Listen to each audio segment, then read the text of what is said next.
ba mga kababayan, eto na ata yung isang kauna-unahan na posibilidad na maging buena mano ng gobyerno ni PBBM na makukulong po dito po sa administrasyong ito. Ibig sabihin, makukulong sa issue ng mga ghost project na palpak na proyekto about po sa mga flood control. Mga kababayan, ano po? So ngayon, pakinggan po natin itong nakita nating balita.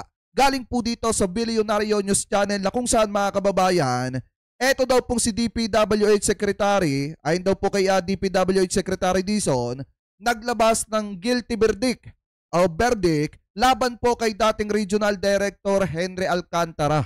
Ibig sabihin mga kababayan, ayon daw po kay Secretary Vince Dizon, guilty daw po talaga etong si Alcantara mga kababayan sa issue ng mga flood control na ghost project at yung mga flood control na substandard. So ngayon, alam naman po natin na kapag may mga ganyang klase ng verdict mga kababayan, automatic talagang pwede ng kasuhan at pwede na matanggal sa pwesto itong si Alcantara mga kababayan, at pangalawa, pwede na po itong kasuhan dahil nga po talagang niloko nila, nilinlang nila ang mamamayang Pilipino at nilaspag nila ang pera ng taong bayan. So ngayon, pakinggan po natin mga kababayan itong balitang ito galing po sa Bilyonaryo News Channel. Ikinekredit po natin sa kanila yan. May nasampulan na sa mga dawit sa flood control scandal.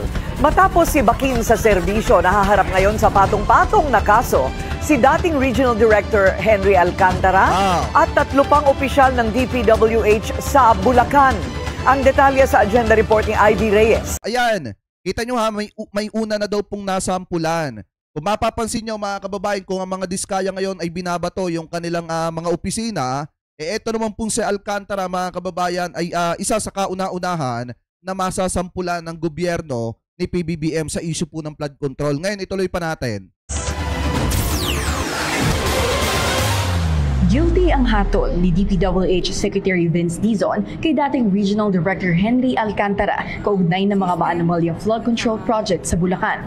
Sa kanyang 7-page decision, 4 ang administrative liabilities ni Alcantara. Una, disloyalty to the Republic of the Philippines and the Filipino people. Pangalawa, grave misconduct. Pangatlo, gross neglect in the performance of duty. At pangapat, conduct prejudicial to the best interest of the service. Bukod dito, so ngayon mga kababayan, alam naman po natin kapag sinasabi na po yan ng departamento na pinanggalingan at pinagtrabahuan itong si Alcantara, na yan yung mga dahilan kung bakit siya po ay naberdikan, na guilty mga kababayan, hingil po sa issue ng mga ghost project, ng mga flood control project, di ba dapat ang kasunod na po niyan ay kasuhan na yan ng plunder?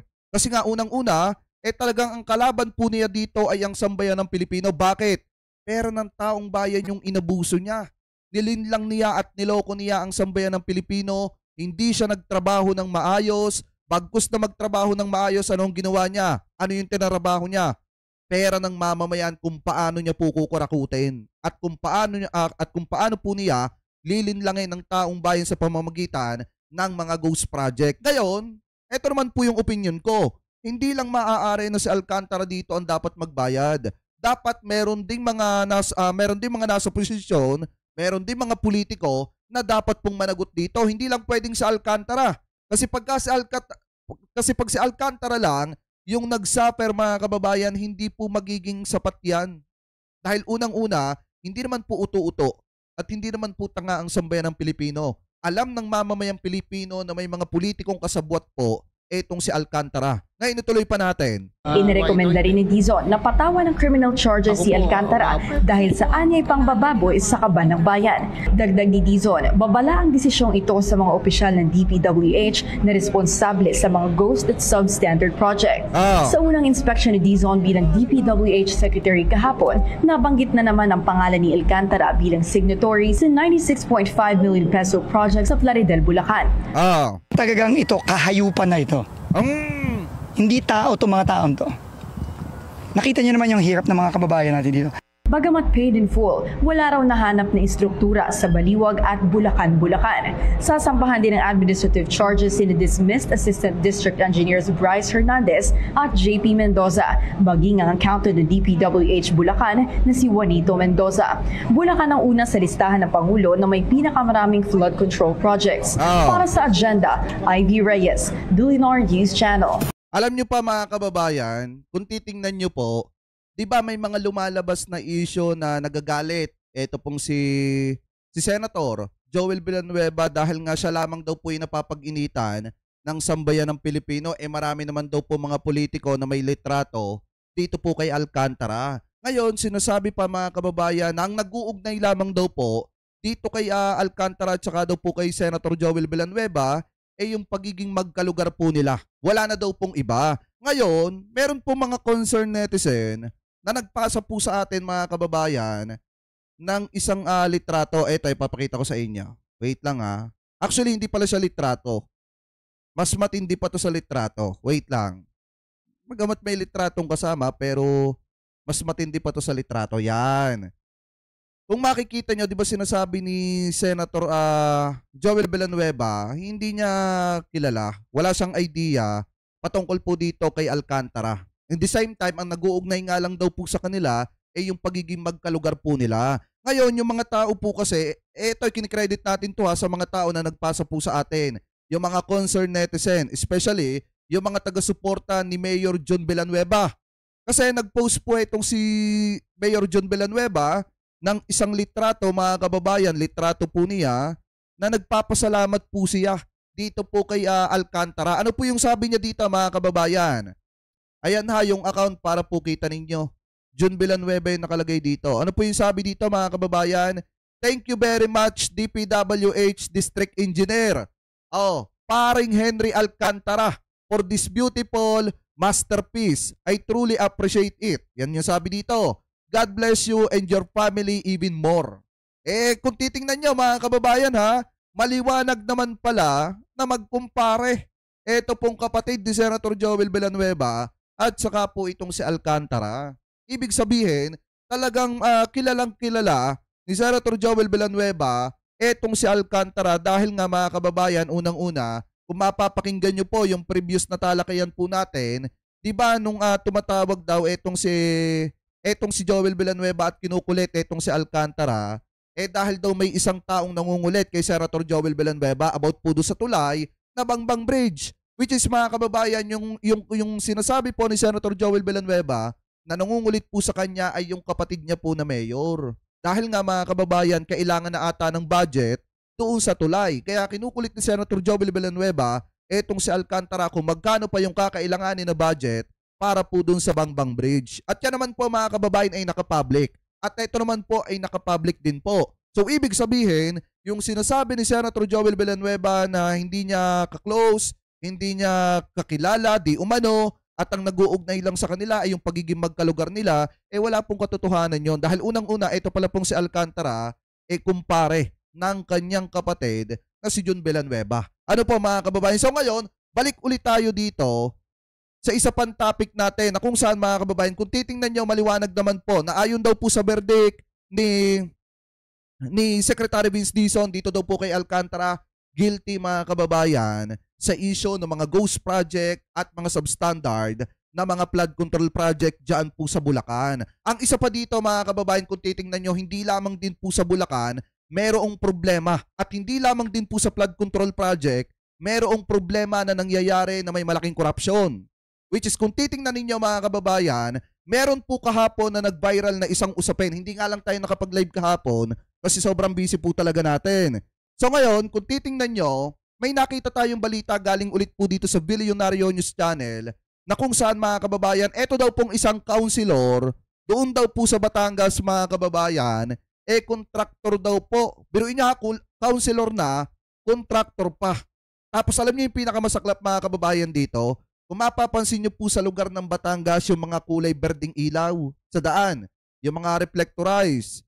Kung titingnan nyo mga kababayan, ginastusan po pala yon ng 101.3 million pesos. Ito po yung tinatawag na Roadstud Project dyan po mga kababayan sa Batangas. So ngayon, pakinggan po natin etong nakita po nating balita dito po sa Bilyonaryo News Channel. Ito po yung lantarang umamin na naghihiraman talaga ng lisensya. Eh yung ng ibang mga kontraktor, itinatago pa yung salitang yan eh. Pero, pakinggan nyo. Tila hindi lang talaga sa flood control ang may kababalaghan. Sa Batangas kasi, may natuklasang questionableng road project ang ating team. Ang detalye sa agenda report ni Lyja Bonso live mula sa Batangas City. Lyja, ano ba itong umano'y yung kababalaghan na inyong natuklasan dyan? Corina, sa datos na nakuha natin mula sa DPWH website, no, napag-alaman natin na 2nd District of Batangas pala ang nakakuha ng pinakamalaking contract cost para sa reflective road stud projects dito sa Region 4A mula 2022 hanggang 2025. At nakita rin natin na ang proyektong ito ay hawak ng kontraktor na Kisha Construction and Supply na sa ating pagsisiyasat ay pagmamay-ari pala ng Tanawan City Councilor at Civil Engineer na si Potenciano Mendoza na Tanawan. Ayan. Kita nyo mga kababayan, hindi lang pala congressman, hindi lang pala senator, hindi lang pala mayor, hindi lang pala vice mayor, yung may ugnayan sa mga proyekto mga kababayan at nagiging contractor din. Kung hindi pati pala councilor ng isang lungsod mga kababayan, eh nagiging contractor din pala po at tumitiba sa mga proyekto na galing po sa gobyerno. Ngayon ituloy pa natin. Hinagilap ng Billionaire News Channel si Councilor na Tanawan. Sa ating panayam sa telepono, tinanong natin kung pamilyar siya sa mga reflective road studs. Ito ang sagot niya. Pakinggan niyo yung sagot mga kababayan Stud, familiar po kayo, Councilor, sa road stud, yung mga reflectors po sa daan? Ay, hindi po masyado pero narinig ko na po yan. Ito yung tanong ng reporter about road stud. Familiar po kayo, Councilor, yung mga reflector sa daan. Ngayon ang sagot mga kababayan itong si engineer na Tanawan ng Tanawan, Batangas, ay hindi po masyado pero narinig ko na po yan. Pero proyekto niya yon mga kababayan, di umano. So ngayon ituloy pa natin. Sa pagsusuri ng Billionaire News Channel, nagkakahalaga ng 101.3 million pesos ang nag-iisang project na ito ng Kisha Construction and Supply at 3W Builders Inc. Pangatlo ito sa mga cat-eye projects na may pinakamalaking contract costs mula 2022 hanggang sa kasalukuyan. Sa ating panayam, kinumpirma rin na family business nila ang Kisha Construction and Supply at siya rin ang manager nito. Biruin nyo mga kababayan, yung pala mga reflectorize, di ba yung mga reflectorize dyan sa mga daan, yan pala po, laki din pala ng kinikita ng mga politician dyan. Yung mga politician na contractor din. Kasi biruin nyo yung nagastos dito, kung mapapansin nyo yung mga proyekto sa Batangas, yung mga reflectorize sa daan, yung mga minsan kulay green, minsan pag nailawan, lumalabas yung kumikislap din mga kababayan, yung mga road stud. Yun pala po, dito pala po sa lugar ng Batangas, umaabot pala ng 101.3 million pesos yung ginagastos ng gobyerno para lang po doon sa mga road stud. Ganun po katindi mga kababayan. Ngayon na-discover po na medyo may anomalya dyan. Kasi nga mga kababayan, bakit ganun kalaki yung nagagastos doon sa mga road stud? Kung tutusin mga kababayan, isang mahabang kalsada na yon, isang mahabang flood control project na yon, diba? Pero dito, biruin nyo councilor na contractor, biruin nyo kung gaano kamahal, kung gaano kalaki yung nakuha niyang proyekto na road stud lang yung pinaglaanan. Diba? So ngayon ituloy pa natin. Pero nang tanungin namin kung proyekto nila ang naturang may pinakamalaking budget for road studs, hindi to si Papa Chu, hindi to si Guardiola, iba yung kay Guardiola. Ito ay konsehal ng Batangas. Konsehal ng Tanawan, Batangas na si Natanawan. Ano pa, ituloy pa natin. I-verify ko lang doon sa sekretary ko Kasi pag minsan kasi mga ganyan, may mga nanghihiram po ng mga license. I-verify ko lang. Kasi marami kasi mga project naman minsan nanghihiram, ganyan. Yung iba nanghihiram din. Kami hiraman ng license. Nako! Aha. Di ba bawal na bawal yan? Di ba yan yung pinakabawal na bawal sa totoo lang? Naging issue nga po ito mga kababayan eh. Di ba naging issue nga po yan? Bawal na bawal sa isang kontraktor ang nanghihiram ng lisensya. At bawal na bawal kung ikaw ay may lisensya ay ipapahiram mo yung lisensya mo kapalit ng pera. Ngayon mga kababayan, nung itinatanong kasi sa kanya yung proyekto about dun sa Roadstad, na proyekto daw po nila, di umano ayon po dito sa Bilyonaryo News Channel, ang sagot po niya, nung una hindi daw po niya alam, pero proyekto po niya yon. Nakapangalan po yun sa construction company po nila. Ngayon ito po yung sabi niya, i-verify ko lang po doon sa sekretary ko ha. Kasi minsan hudi yan kasi may nanghihiram ng license. I-verify ko lang kasi marami po mga project naman na minsan nanghihiram. Ganyan. Naghihiraman ng lisensya, oho. Diba? Pinakabawal na bawal po yan. Binuking pa yung sarili nila na naghihiraman sila ng lisensya mga kababayan para makakuha ng proyekto sa gobyerno. Di po ba bawal na bawal po yan? Kaya nga sa totoo lang mga kababayan, dapat ipatawag po ito sa Congress at ipatawag po sa Senate. Kasi bawal na bawal po talaga sa totoo lang na naghihiraman yung mga kontraktor ng lisensya. Yan po ay sinabi mga kababayan nung nakaraang pagdinig dyan po sa Senado at saka sa Kamara. Anyway, tuloy pa natin.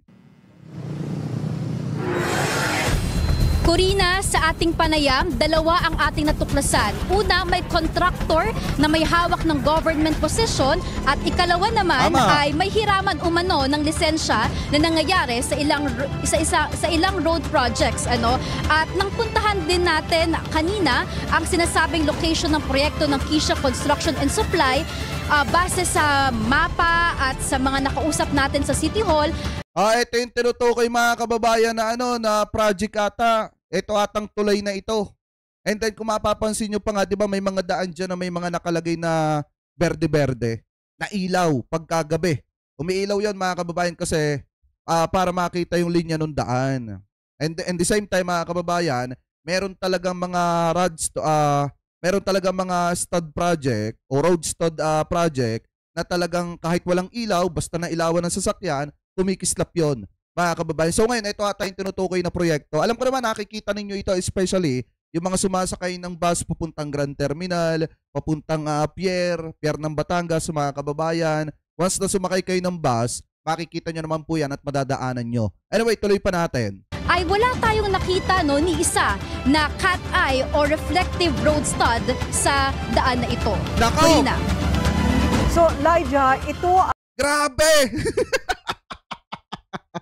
Grabe mga kababayan, pinagdaanan ng gobyerno ng 101.3 million pesos para po dun sa Roadstad na project mga kababayan, pero ni isa daw po ay walang nakita or wala daw pong nakita dun sa destinasyon na dapat ay lalagyan ng mga reflectorized na ilaw or di kaya naman mga kababayan yung Roadstad talaga.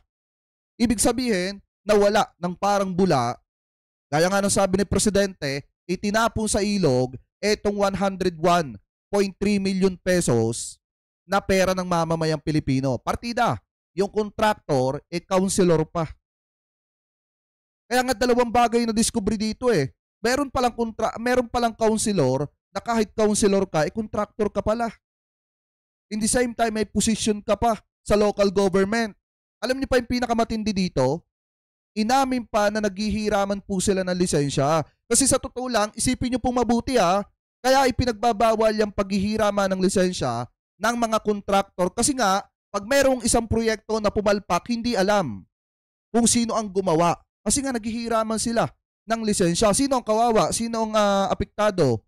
Yung mismong may-ari ng lisensya mga kababayan na hiniraman at ginamit ng iba mga kontraktor. Kaya nga iniiwasan po talaga yung hiraman na yan ng mga lisensya. At gaya nga po nung sabi ko, maliwanag naman, hindi po ito gawa-gawa, hindi po ito paninira. Inamin naman po ni Councilor na naghihiraman sila ng lisensya. Maliwanag naman. Anyway, tuloy pa natin. Ay, ano ba ito? Substandard o hindi naman siguro ghost project? Kung hindi, ang nadiskubre lang natin ay ang pag-aari, yung may pag-aari ng contract contracting firm ay yung konsehal. Tama ba? Yes po. Yes. Ayun. Yes, Corina. Nakita natin na ang isang contractor ay mayroon ding government position na hawak. Ano ang sabi ng district engineer dito sa proyektong ito? Kanina lang nakapanayam din natin si District Engineer Sonia Paglikawan at kinumpirma niya na sign siya sa contract na ito with Kisha Construction and Supply. Ngunit nung tanungin namin kung alam ba nila na konsihal nga ang may-ari ng contractor na ito, sinabi nila na hindi raw nila tinitignan ang background ng contractor kung hindi dumidepende sila sa competitive bidding. Ay, hindi dapat ganyan. Especially sa mga kababayan po natin na nagtatrabaho sa DPWH, dapat alam nyo po na kapag ang isang politiko ay may-ari ng construction firm, dapat hindi nyo po ibinibigay yung kontrata, ibinibigay yung trabaho. Kasi unang-una, pagka politiko yung may-ari ng construction firm, pwede talaga na mangyari itong mga pangyayaring ito. Diba? At saka mga kababayan, alam nyo yung pinakamasaklap dito? Yung lumabas na 60-40. 60-40 ba yun? Wait lang, pakita ko sa inyo. Nasaan ba yun? Mamaya na pala. Mamaya. Yung tinatanong ni Senator, ito pala. Kasi mga kababayan, uso po kasi yung 40% advance sa DPWH. Uso po kasi yan mga kababayan. Na kung saan, kung mapapanood nyo pa nga, may isang halimbawa dyan na pelikula. Alam niyo yung pelikula ni Eddie Garcia? Alam ko yung iba dito napanood nyo na yan, yung mga matatanda na dito. Alam ko napanood nyo na yung pelikula ni Eddie Garcia na kung saan nangyayari pala sa totoong buhay. Yung aalokin yung isang bidder mga kababayan, nataasan lang yung bid niya, meron na siyang 20 million pesos. Or di kaya naman mga kababayan, kung magkano yung iaalok ng kalaban niya kontraktor.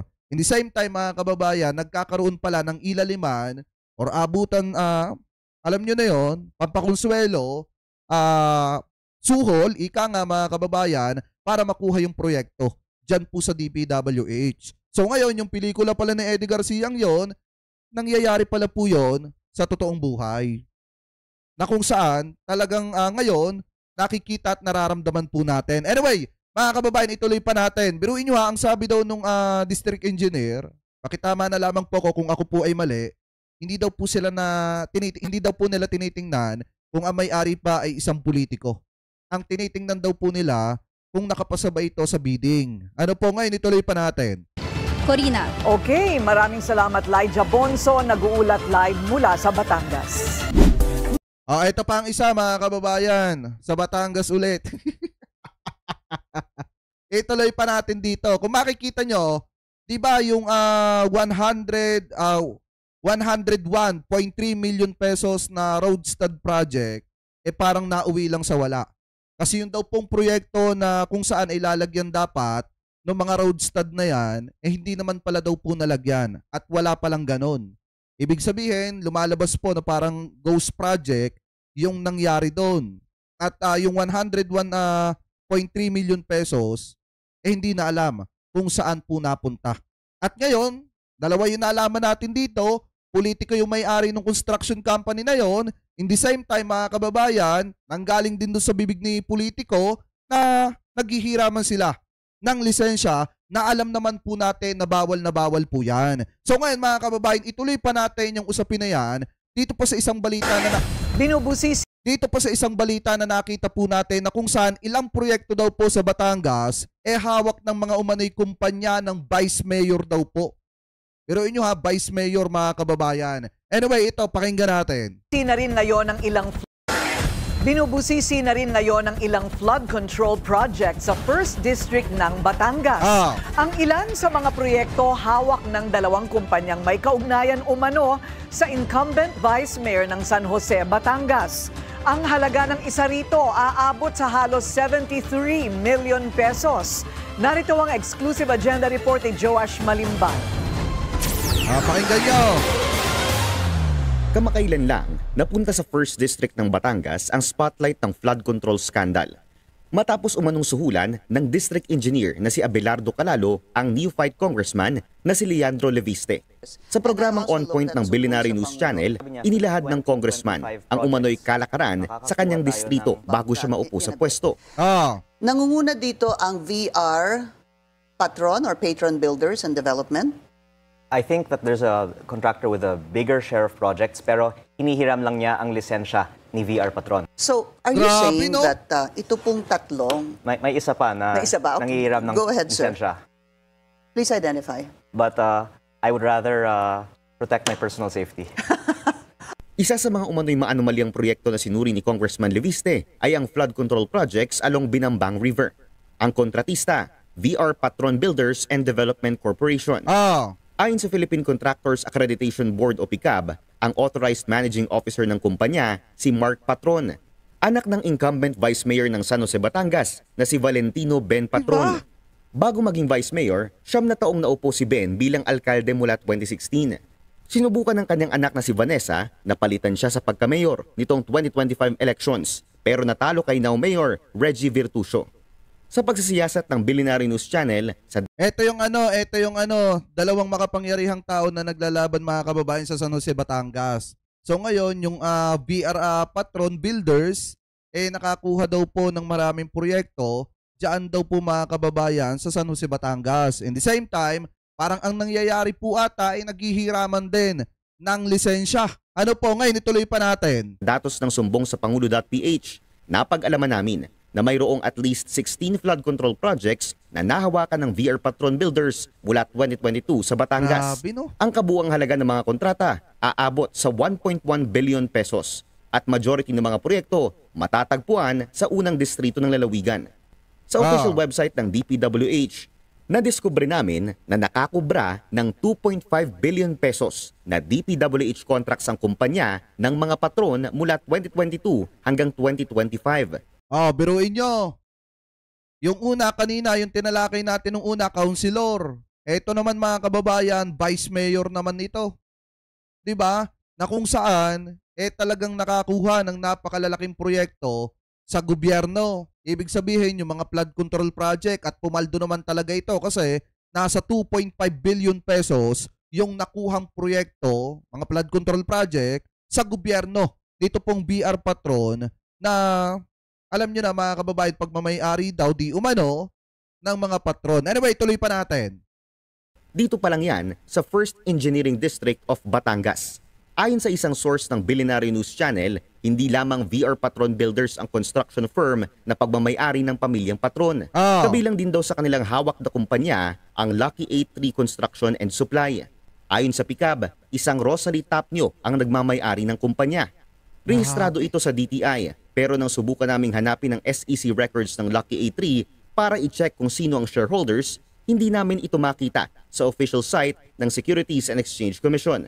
Sa aming pagsisiyasat, napag-alaman namin na isang malapit na tao sa mga patron si Tapnio.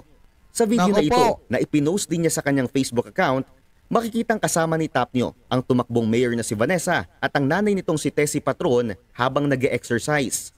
Sa isa pang Facebook post nito, forever thankful daw si Tapnio sa Patron family sa umano'y suporta para sa kanilang bagong hardware sa Balayan, Batangas. Sinuri ng Billionaire News Channel ang Lucky A3 Construction and... Kita nyo ha, kung gaano kalaki ang tulong nung sumbong sa Pangulo, .ph mga kababayan, yung inilunsad ni PBBM. Bakit? Kasi ang kalaban nila dito, taong bayan eh. Taong bayan din po kasi ang naglalathala at naglalabas ng sikreto ng mga ito, lalo na ng mga politiko na politiko na nga kontraktor pa. At yung mga palpak na pinaggagawa po nila kung paano sila pumaldo sa mga nakuha nilang proyekto sa gobyerno, taong bayan po mismo kasi ang nagsisiwalat niyan. Ibig sabihin, ang taong bayan malayang makapagsumbong dito po sa website ng presidente. At napakalaking pong tulong niyan. Bakit? Kasi mismong taong bayan din ang nakakakita kung gaano kapalpak yung mga nagagawang flood control po sa kanilang lugar. Ano po, ngayon ituloy pa natin. Supply sa sumbong sa Pangulo.ph. Napag-alaman namin na lahat ng proyektong kanilang hawak matatagpuan sa San Jose, Batangas. Grabe, at sa 20 flood control projects dito mula 2022, 14 ang hawak ng Lucky A3 na aabot sa halos 73 million pesos. Sinubukan namin kunin ang panig ni Mark Patron ng VR Patron Builders at ni Rosalie Tapnio ng Lucky A3 pero hindi pa sila sumagot sa aming mga mensahe. Sa isang text message sa Billionaire News Channel, sinabi ni Congressman Leviste na ongoing na ang audit ng mga proyekto. Pero sa kasalukuyan, lahat daw ng Riverside Protection Projects, kabilang na ang mga hawak ng VR Patron, may mga pinsala. Para sa agenda, Joash Malimban, Billionaire News Channel. Alam niyo mga kababayan, sa totoo lang ang isa sa pinakamaganda ko pong nakita na flood control project diyan sa Batangas yung nasa may Kalumpang, yung nasa may Tulay, sa may Kalumpang. Alam ko yung mga taga Batangas diyan, makikita nyo yun. Yun talagang isa sa napakaganda at napakasolid na proyekto diyan po sa Batangas City. Yung nasa may Kalumpang Bridge, na kung saan makikita nyo din naman yon na hanggang ngayon ginagawa pa rin at kita nyo naman kung gaano kasolid yung paggawa noong pong flood control project na yon. Talagang bukod sa napakataas, talagang hindi naman tinipid sa bakal. Kaya nga kung mapapansin nyo mga kababayan, yun ang isa sa pinakamagandang example ng flood control project, especially sa lugar ng Batangas. Kaso nga lang ang problema, hindi rin may iwasan na sa Batangas mga kababayan, meron din talagang nangyayari na anomalies. Katulad na lamang po nung road stud na kung saan makikita nyo na talagang kahit pinaglaanan ng 101.3 million pesos, talagang walang nakalagay na road stud dun po sa mismong destinasyon na dapat lalagyan. In the same time mga kababayan, makikita nyo na habang ino-audit naman itong issue sa may San Jose, Batangas, talagang mapapansin nyo mga kababayan na yung iba daw na nasa Riverside, talagang may mga pinsala na. Ibig sabihin, kung may mga pinsala na, hindi matibay yung pagkakagawa ng proyekto. So kayo, mga kababayan, kung kayo po ang tatanungin, ano po ang masasabi nyo, hingil po dyan sa balita pong yan. Ano po, so comment below na lamang po kung ano pong ang opinion po ninyo at komento ninyo, hingil po sa balitang yan.